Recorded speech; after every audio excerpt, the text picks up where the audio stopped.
Oiê, pessoal.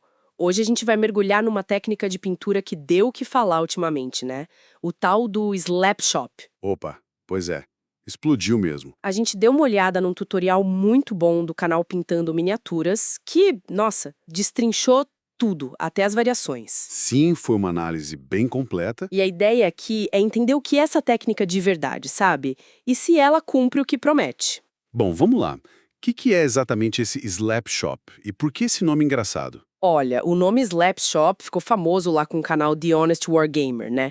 É mais um apelido, assim, pegajoso, para uma sequência bem específica de passos. Ah, tipo nome de marketing quase. É, mais ou menos isso. Mas o interessante, talvez o ponto principal, é que não tem nada de super novo nas técnicas em si, isoladas. É mais a combinação, sabe?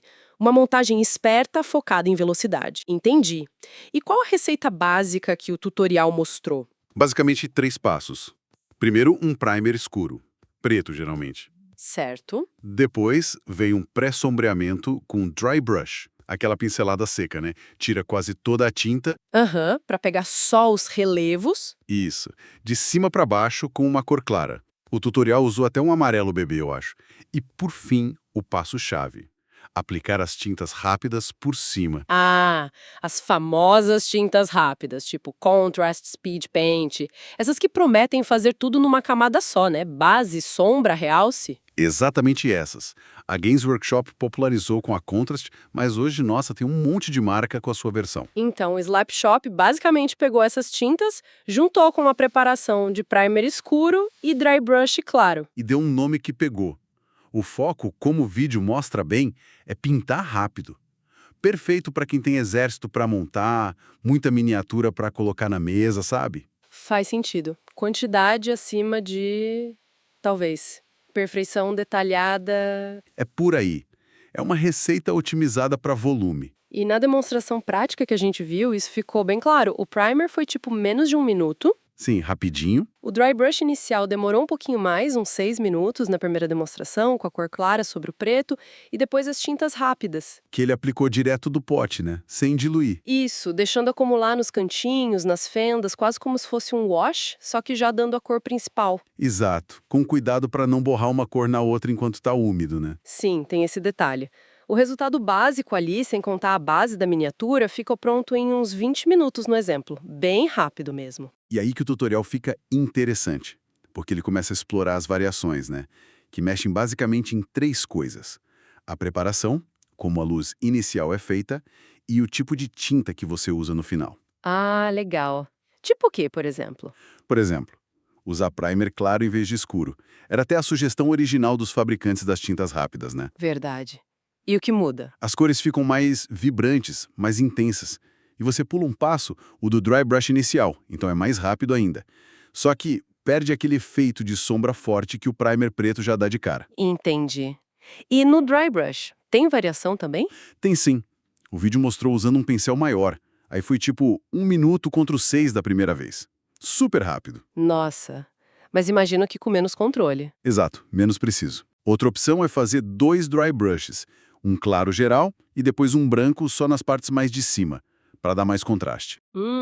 Interessante. Isso adicione um pouquinho de tempo, mas talvez melhore o resultado, né? Sim, tipo 1 minuto a mais.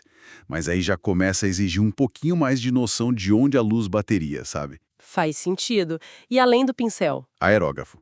Para fazer o pré-sombreamento. É rápido também, menos de 1 minuto, e o resultado é bem mais liso, mais controlado. Mas aí precisa ter o aerógrafo, né? Já é um equipamento a mais. Claro, tem essa barreira. E mencionaram até uma coisa chamada light sketch, que é basicamente desenhar a luz manualmente com um pincel antes das tintas rápidas. Nossa, isso parece bem mais avançado. Total, dá um controle incrível. Mas aí já demora bem mais, uns 8 minutos e meio só para isso, no exemplo, e foge totalmente da proposta original de velocidade do Slap Shop, né? Exige bem mais habilidade. Com certeza. E as tintas? Precisa mesmo ser essas rápidas? Ou dá para improvisar? Dá para adaptar, sim. O tutorial testou com tintas acrílicas normais, mas diluídas com medium. Ah, aquele líquido para deixar mais fluida sem perder a cor. Isso, para dar uma transparência controlada. O resultado ficou menos saturado, mais sutil que com as tintas rápidas. E o tempo? Se combinado com o dry brush rápido de pincel grande, o tempo foi parecido. E teve outra abordagem, bem diferente. Tinta a óleo. Óleo, nossa, aí muda tudo. Muda sim. A ideia é base clara, aplica os óleos e depois você limpa o excesso com um cotonete ou paninho. Essa limpeza que cria as sombras e os realces. Então a limpeza substitui dry brush ou pré-sombreamento. Exatamente. E o legal do óleo é que permite fazer blending, misturar as cores suavemente enquanto está úmido. Demorou uns 8 minutos para o básico no vídeo, mais uns 15 para detalhar. Precisa de solvente, né? Sim, precisa. Mas é outra ferramenta válida no arsenal. Uau, quanta opção! Então o Slapshot original é só a ponta do iceberg. Comparando tudo isso, qual foi a conclusão lá do tutorial? Qual método pareceu mais eficiente? Bom, a comparação mostrou que o aerografo deixa o pré-sombreamento liso. O dry brush dá mais textura, né? As acrílicas comuns ficam menos vibrantes e os óleos permitem aquele blending suave. E o mais rápido? No teste deles, a combinação mais veloz foi o pré-sombreamento com aerografo e depois as tintas rápidas. Fechou em uns 14 minutos, mais ou menos. Impressionante! Mas teve alguma crítica? Algum porém? Teve sim, e foi um ponto bem importante que eles levantaram. Aquela promessa de melhorar muito com pouco esforço extra. Tipo, adicionando uns detalhes, uns highlights? Isso, uns glazes para ajustar a cor. Funciona melhor para quem já tem uma certa experiência, que entende de teoria da cor, de luz e sombra. Ah, entendi. Para um iniciante pode ser complicado. Pode ser frustrante, sim. Tentar consertar ou detalhar por cima dessas tintas rápidas depois que elas secam não é tão simples. Elas reativam fácil ou a cobertura não fica legal. Bom saber. E outra coisa, a técnica brilha mais em miniaturas cheias de detalhes, de textura, porque a tinta rápida escorre para esses recessos e faz o trabalho de sombrear quase sozinha. E em superfícies lisas, placas de armadura, por exemplo? Aí o efeito é bem menos uau, a menos que você use um pré-sombreamento mais caprichado, como o do aerógrafo.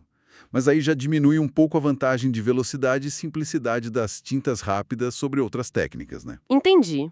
Então, resumindo, o Slapshot é uma ferramenta útil, principalmente para pintar rápido um monte de miniatura detalhada? Exato. Tipo exércitos, peças de jogo de tabuleiro. Uhum. Mas não é exatamente uma solução mágica para tudo e para todos. De jeito nenhum.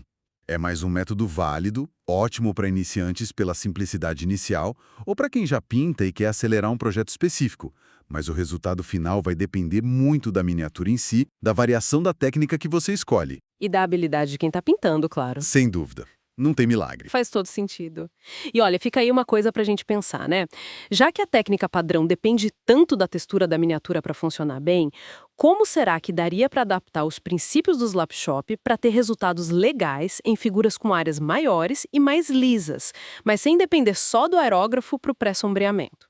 Fica a reflexão. Boa pergunta. Daria um outro experimento interessante, com certeza.